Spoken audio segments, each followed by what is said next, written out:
In this video I'm gonna tell you how to crop a video in Capcut, so make sure to watch the full video and give a like and subscribe to this channel. So let's get started. When you open Capcut, then tap on new project and select the video you want to import. Next step is delete the ending of the video. Select it and then delete.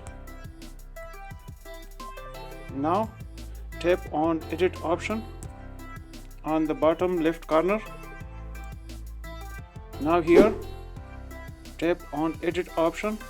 You can see the crop symbol and here select the crop. Here you can crop the video according to your need.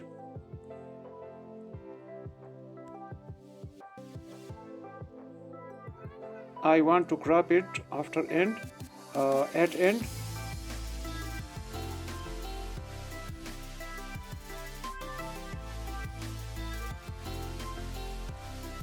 Now okay, you can see the video has been cropped. So this is pretty simple and easy. So I hope you will like this video. We will meet in the next video. Thanks. Goodbye.